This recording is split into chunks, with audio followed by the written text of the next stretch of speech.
this podcast, we will be looking at storytellers, stories, and the reasons that oral storytelling is important in our world today. You would think with all the technology we have available that stories do not have a place anymore, but they are needed more than ever. For in storytelling is where we find truth, we find reality, and we find the heart of what it is to be human. Welcome to the heart of storytelling. My name is Alyssa Curtain, and let's go on an adventure. Welcome to this week's episode. This week I spoke with Jan Blake, and I had the privilege of going to see Jan Blake in person when I was in London, and it was actually just through a series of accidental things that I got to be there. I hadn't a lot of money when I was in England, and I really struggled to go and do all the things I wanted to do while I was in that wonderful country. And one day I mentioned that I'd really like to go and see Jan Blake at the weekend, and one of my classmates said, well, have I got a deal for you? And she generously offered a ticket and train trip to London to see Jan Blake's show. And it was incredible to watch a professional storyteller of her caliber do what she did. And she had 2 phones ring during the performance, which she handled with such grace. It was just an incredible thing to witness, but also the ability she has to hold space. And for me, who was studying storytelling at Emerson College at the time, being able to have these 2 things happen, it was a really great treat for me, because I'm still emerging. I'm what's called a green storyteller, I guess, and I'm still emerging in the world of storytelling. And I found the conversation with Jan to be so down to earth and real, and it's exactly what I needed to hear coming off the end of the storytelling course and then thinking about what I'm going to do next. So I hope you enjoy this interview with the wonderful Jan Blake. Welcome to this week's episode. This week we're speaking with Jan Blake, who is in the UK. Welcome to the podcast, Jan. I would love to hear about how you got started with storytelling. Okay, so I've been doing this now this is 38 years. Wow. Storytelling professionally. Yeah. And I just got into it by chance. I didn't know storytelling existed. I was doing community theatre at the time. I hadn't been to drama school or university or anything. I literally left school, and then 6 months later I joined a touring theatre company, and then I'd say 3 years after that I joined common law storytellers and musicians just by chance. Wow. Even when I joined this theatre company, Manchester, I'd only been out of school, secondary school, for 6 months. So I wasn't a practiced performer of any kind. I just had this ability to hold my own. And then storytelling took me on a completely different path. Not that I had any path worked out. I just knew I liked performing. I didn't really have a plan. I didn't really have a path. I just had a desire to do something. And then when I found storytelling, it came at a time when I was facing a lot of personal challenges to do with, colonialism, racism, the usual slew of things that can affect you if you're highly melanated. And so storytelling really took me on a journey of discovering myself through African and Caribbean culture, songs, stories, riddles, sayings, stuff that I guess isn't considered as important as it needs to be. But I grew up kind of surrounded by Jamaican riddles, sayings, songs, etc. So it wasn't, even though I'd never heard of a professional storyteller, it wasn't strange to me to be in that milieu because it was happening at home. Did you mean, when you were growing up, did your family tell stories or things like that? Or... No, I mean, there weren't stories around the fire or, singing together or any of those things. My parents both were very hardworking people. So my mum would sing because she liked to sing. So if she was in the kitchen, she'd sing. But it wasn't a case of everyone sit around and sing songs together. It wasn't like that. My dad loved riddles. So the only time I remember realizing that my dad loved riddles was when we had, I think it was either 71 or 72, or maybe it was 1973. I can't remember. You don't record dates when you're that age. Yeah. But there was a blackout. We had a 3-day week and we had blackouts. Yeah. I think there was a coal strikes or something in the 70s. So when there was no electricity, I remember my mum lighting candles, and in those days we had an open fire before my dad put the central heating in. So that must have been really one of my earliest memories, because my dad put the central heating in 1968. Wow. And I was born in 1964. So it was a really early memory. It must have been, I'm getting all confused, but suffice to say, I remember sitting by the fire with candles and riddles. And my dad used to tell riddles. Do you have a favorite But riddle? there weren't, from my dad. Yeah. I have a favorite riddle, favorite Jamaican riddle, but I can't say it came from my dad. Yeah. Because Jamaican riddles are different. They're more lateral thinking than proper riddles. So one of the riddles is house full, room full, you can't catch a spoonful. What is it? Oh, air? Don't know. No. No. Can't catch a It's simple when you know the answer. Oh, you can have Smoke. smoke. Oh, wow. I was close with air though. But that's a very but it's not the answer. So the answer is smoke. So yeah, the riddles I remember, but I can't remember if it came from my dad. So you were telling Jamaican and African tales, you said, to help you with your own sense of identity. Do you think that it did help you?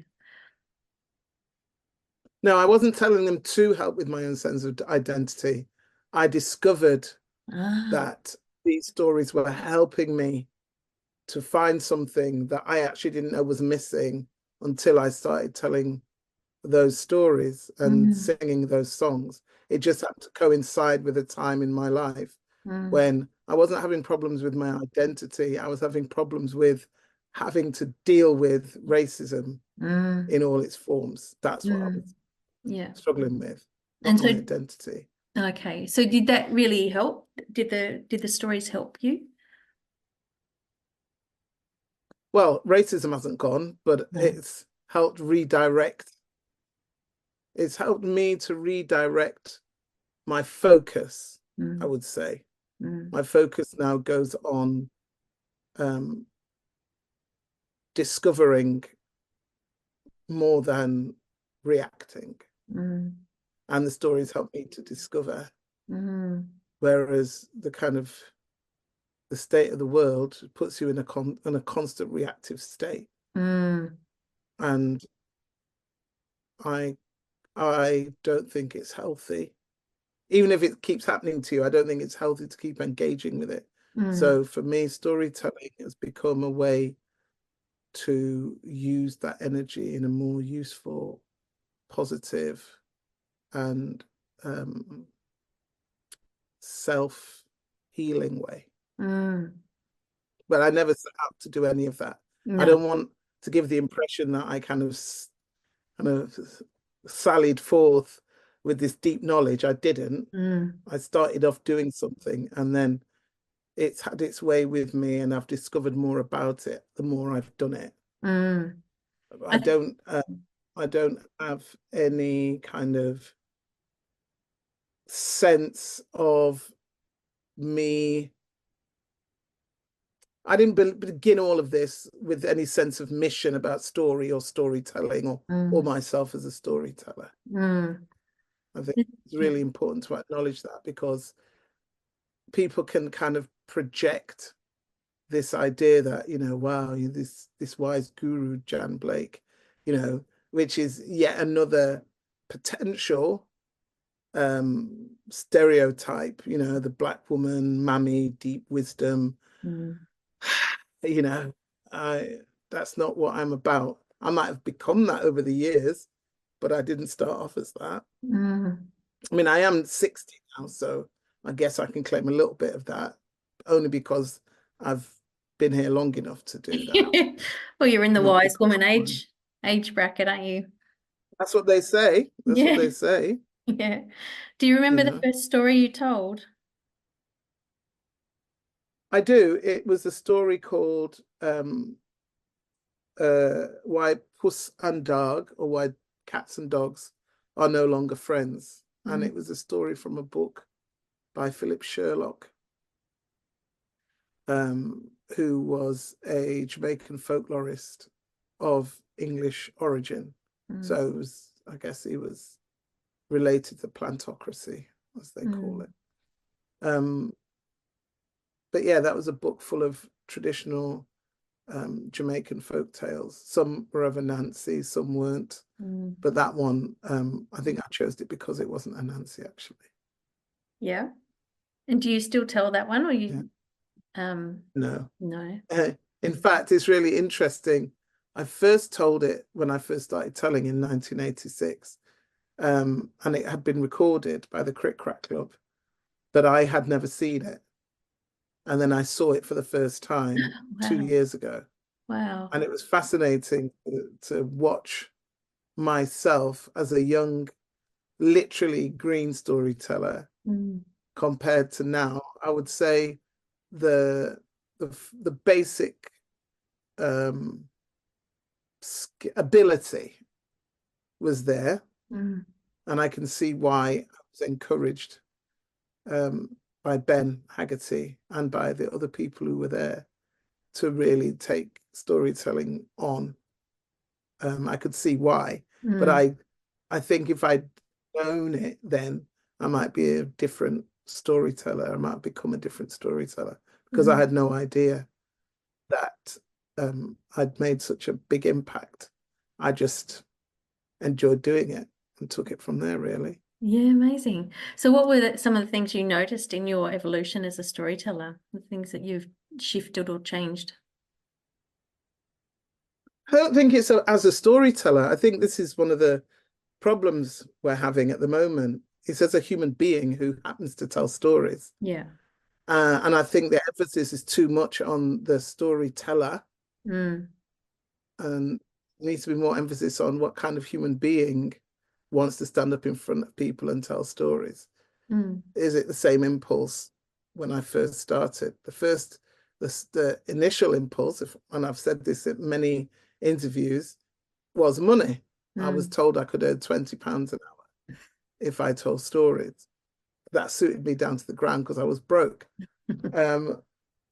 So the reason for getting up and telling a story, and I mainly started telling to children, changed as I developed as a human being and grew and matured and became a mother. And life has its way with you, and I think when life has its way with you, if you're open, then you grow with the story, or the stories you choose to tell change and they grow with you, I suppose, or you grow into them, you grow into the stories.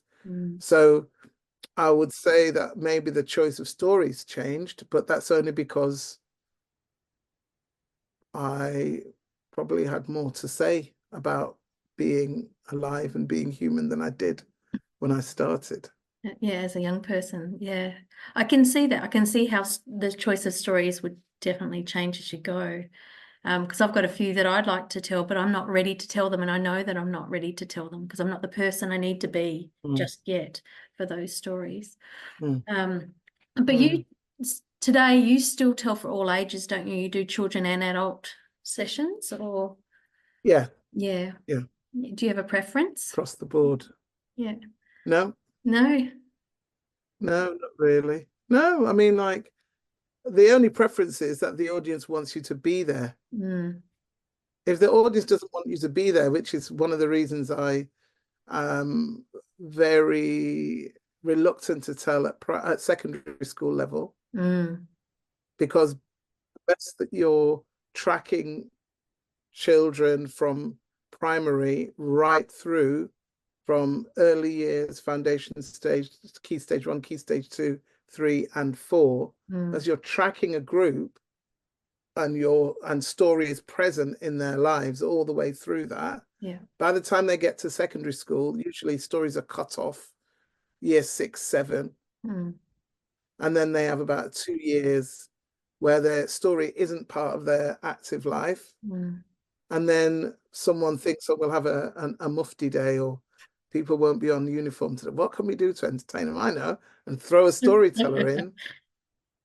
And there's been no kind of continuity in the lives of the listener. Mm. So it just makes your work harder. Mm. And also the environment, the secondary school environment, isn't necessarily the most welcoming environment. And I don't mean for me as a storyteller, I mean across the board. It's not welcoming to the children, No. not welcoming to the teachers. No. So a storyteller is going to be the last kind of thought on their mind. Yeah. And ironically, that's probably the age where they really, really need wonder tales and great folk tales to help them through that transition that they're going through. But yeah, I agree. I've been in the classroom for a long time, so I understand. Mm. Yeah, it's crazy though, because I think we're going through a kind of a transitional phase, although we've been going through it over and over again, I think, with storytelling, like storytelling in the classroom. What's its function? If it's seen as something functional that the children can benefit from, and it can be tracked on paper and marked, you know, then it's okay. Yeah. But if you can't measure the impact of it beyond curriculum, it's very difficult to show the value. Yeah. But I think that comes and goes. So we've been through many iterations of that kind of schizophrenic, what's story for? What's its purpose? Yeah. It's to help us Yeah. get, you know, Can to we get the give them SATs done. can we give them an A? Yeah. Yeah, absolutely. Yeah, Yeah. I think, but there's another, I think more and more there's another level, and I don't think teachers have been given a chance to discover what that other level is and to use it freely. Yeah. The classroom. Agree. Yeah, absolutely agree.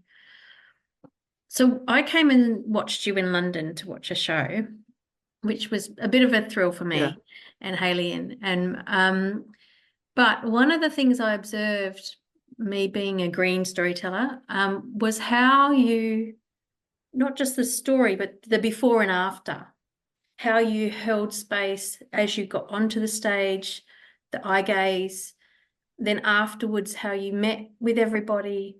And I wondered about it's not just the story that you're holding in that space, it's the time before and after. Do you have any advice for that period in the dealing with people coming up to you afterwards and managing like the fangirls and all the things that happen afterwards? That's an interesting question. I've never been asked that one before. I think, again, it comes back to how you show up in the world as a human being. I don't think it's anything specific about being a performer or being a storyteller. How does one show up as a human being in a moment where, for some people, coming to see that show would have been everything? Not because I think it should be everything, because they think that's the value they've put on it. So in that moment, when they meet me, how do they want to meet me? How do they want to, you know, do they want to leave feeling embraced as another human being, or do they want to leave feeling that woman's got no time for me because she's so busy? And a lot of people, oh, you probably don't want to talk to me. You know, I think it's nothing to do with that. It's to do with gratitude and showing up as a person who deeply respects others, and the fact that people have found the time, the energy, the money to come and watch what we're doing. So there's that level. The second level, to do with the fangirls and fanboys, is that in every day of my life, I have a boundary with people. I don't just let anyone come up to me and want to take my energy and take my time. That's across the board. That's whether it's the milkman, the dry cleaner, the taxi driver, it doesn't matter who it is. You know, I have a boundary that I maintain, not because I think I'm better than anyone, but because everyone's got to have their boundary, and I've got mine. So if someone tries to, they don't know they're crossing a boundary, so I don't have to be horrible about it. You know what I mean? People don't know what your boundaries are. Yeah. There's the basics, I would hope, which is, you know, mutual respect and all of that. But beyond that, people don't know if they've crossed your boundary. Well, they might be trying it, in which case you have to let people know that you caught them trying it. Yeah. It's just about being human. It's just about showing up as a human being with respect for others and not allowing yourself to be disrespected. But that's got nothing to do with me being a storyteller or nothing to do with me holding space. That's to do with how you show up. Yeah. I mean, one of my favorite quotes from you is around, but being a storyteller means being authentically you. I can't remember what you said exactly. And that's really clear in what you've said. And it's been one of the quotes that I've been thinking about moving into my story space. How much of me can I be within the safety of the boundaries, I guess, of what you were saying, which is really interesting. Yeah. So, I mean, you have people helping you on the night at that event as well. Do you have a time limit you place afterwards on, you know, how long you're going to be there, or you just wait till everyone disperses?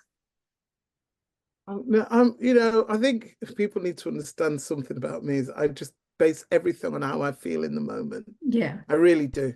Yeah. And unless the show that you came to see, which is also the basis of a retreat that I'm running in July, I'll talk to you more about that afterwards.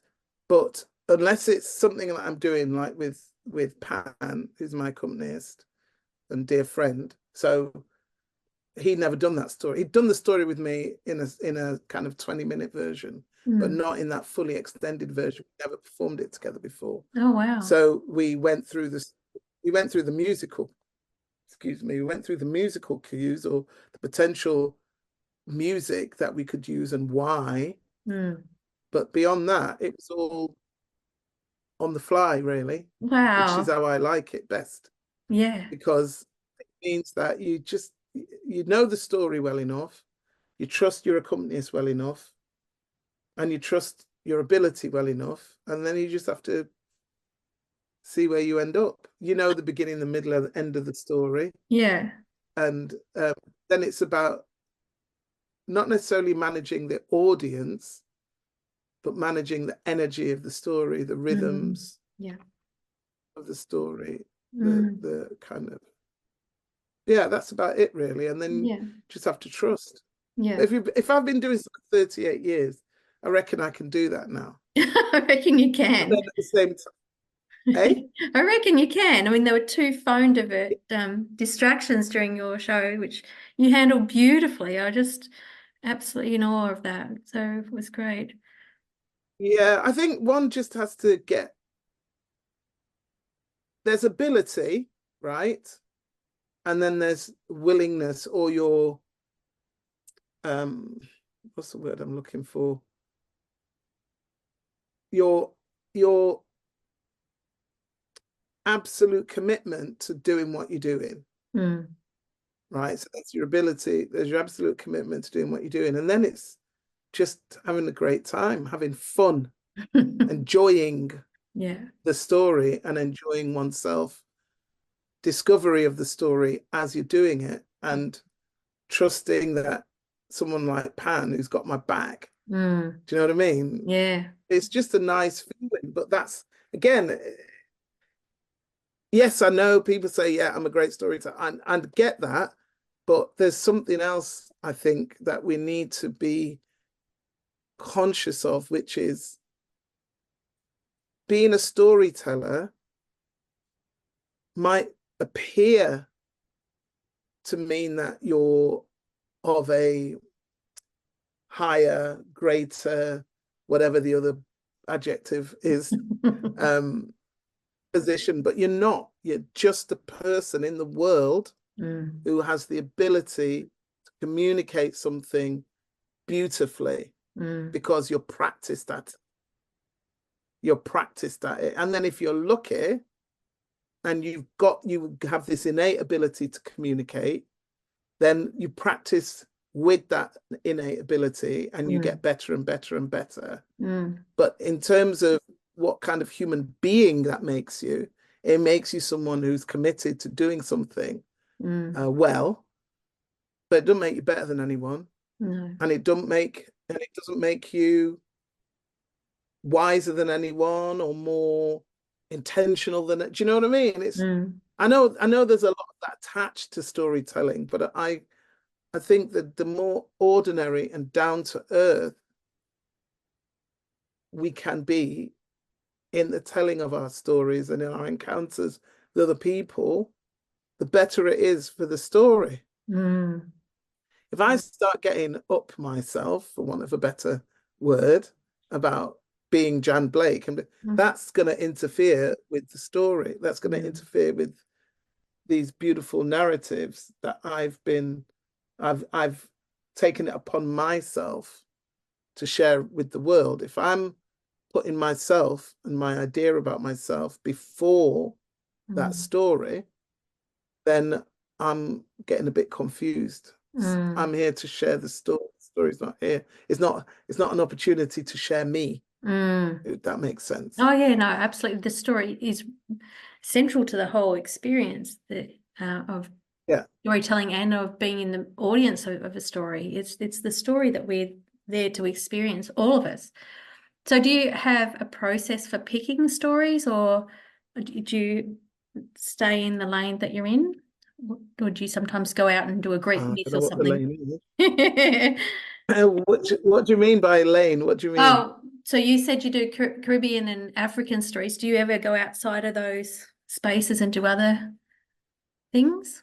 I tell stories from the peoples who have impacted upon Africa and created the diaspora. So that means any country that has made an incursion into West Africa or down the west coast of Africa and into the Caribbean, I'm telling those stories. Yeah, and fair enough too. Yeah. Do you have a favorite area from where you get stories from? Is there a specific place? No, there's not a specific place, but I'm very drawn to stories from Francophone Africa, and also stories where magic, and when I say magic, I don't mean magic in the Harry Potter sense. I mean like a deep, all-encompassing, everybody knows this unseen world exists magic type of story. So I want a story to blow my mind when I read it, so that I can tell it without any no filters, no interruptions from my own brain, because the story's blown my mind so much that I'm compelled to tell it. And then there's nothing gets in the way then, because you can't help it. You have to tell that story. Yeah, I love that when that happens. It's like when you go and watch a really great movie and you love the film so much, you have to go and tell someone about the movie. And they say, don't tell me the ending, don't tell me the ending. It's that kind of, they really want to see that movie and you saw it first and you're bursting to tell it. I want stories to have that impact on me when I read them or when I hear them. So do you mostly get your stories from reading or listening to others, or?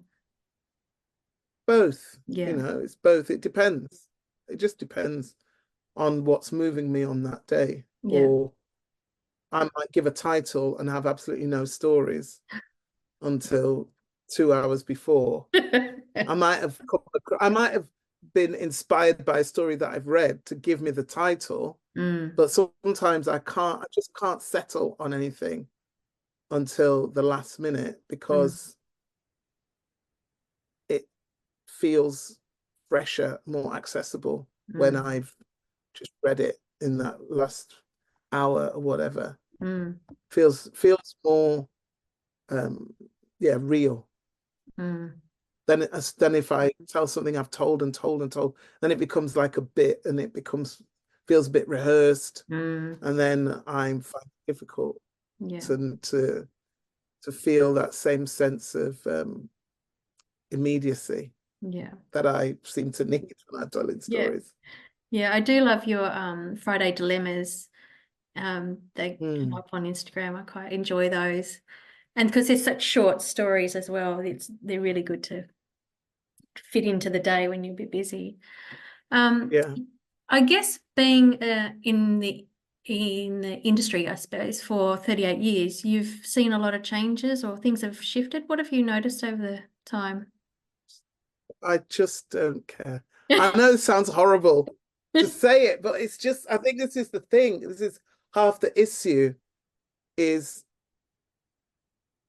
industry. I don't know. Well, I couldn't find the right word, sorry. I know, but I'm not challenging you. It's just, again, it's like what I've tried to keep I know it's hard because, everyone knows who I am, but I do try and keep my head below the parapet when the conversations about storytelling are happening, because usually that conversation isn't anything to do with me. That's why I've kind of started teaching or giving space to people who want to be guided by me and the way I do it, because there's been a lot of noise over the years about what it is and why we do it and who should do it and when is it real and when is it not real and blah, blah, blah. I don't want to have that conversation. I just want to work with people who get what I'm trying to do and want a little taste of it for themselves. I couldn't have said what I was doing until I would say maybe since 2020, really, the last 4 years of really, I've had to really understand my own practice, my own point of view around my practice, and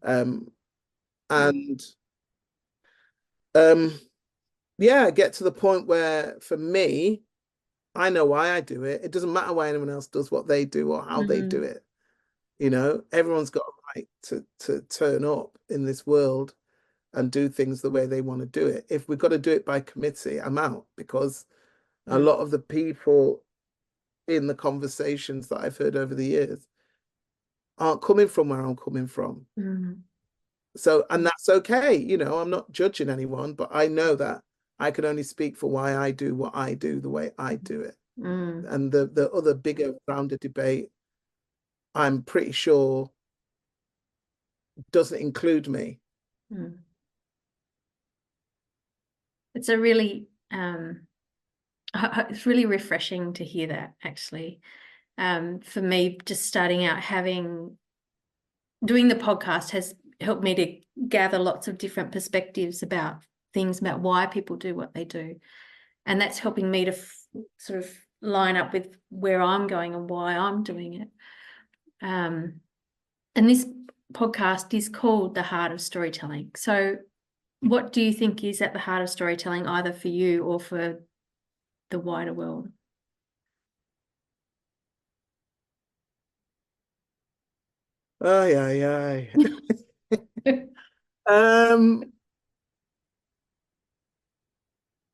I think really memory is at the heart of storytelling. Memory. Memory and remembering who we are, what we are, why we're here, and what happens when we forget who we are, what we are, and why we're here. I think that's what the heart of storytelling is about. Yeah, I agree. I think that's really, we've forgotten and lost our way in many ways, and story helps to remember things, I think. So you've got a lot of things going on. You've got, would you like to talk about them? Things you've got going on at the moment? So I'm rounding up in the next couple of months the mentorship. So I run a mentorship, 9-month mentorship for storytellers who really want to figure out how to put a show together, how to put an evening's worth of storytelling performance together. But instead of just helping you put one together, I help you put 4 together. Wow. And each one has to have 4 stories in it. So at the end of a 9-month mentorship, which also includes masterclasses in my back garden, in my bell tent, there will be opportunities to work alongside your other mentees to really look at your repertoire, how you choose the stories you tell, is there enough variety in your repertoire, and then how do you make that evening's performance work. So that's a 9-month mentorship. I also will be starting in September foundation storytelling class for beginners or people who've thought, oh, I really want to do that. I've always wanted to do that. And now this is your chance. So that starts in September. And then the thing I'm most excited about at the moment, 2 things. One is a storytelling retreat that I'm running here in the UK, in Wales at Caimabon, which is Eric Madden's place. It's a retreat site, but it's also absolutely stunningly beautiful in the landscape of Mount Snowdon. And that's based on a folk tale called Woyengi and the Medicine Woman. The retreat's called Africa Dreaming. It's the first in many I hope to do, dotted around the country and also dotted around the globe. Wow. I want to take it to lots of different audiences. But Africa Dreaming is really an exploration of the kind of tales that I didn't grow up with because of being in the diaspora, and therefore have had to kind of go and find and try and make sense of the world through. So this is a myth from the Ijaw people of the Niger Delta, which has been devastated by deforestation of the mangroves there, oil spills, Shell Oil have devastated the whole area. But this is one of their beautiful creation myths. So the retreat will be based around that. People will be invited to bring folk tales, and we give them particular themes that come up in the myth, and ask people to come and bring a folk tale along one of these themes. And you heard the story, so you know what I'm talking about. I do. And basically, I'm not there to kind of coach people on how to tell their stories.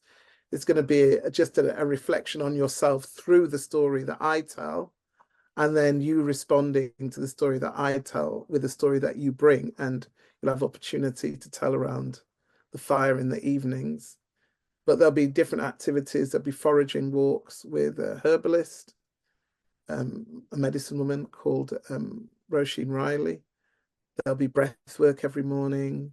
There'll be sitting with the story that I tell and doing exercises around the story that I tell, as well as working with the story you brought.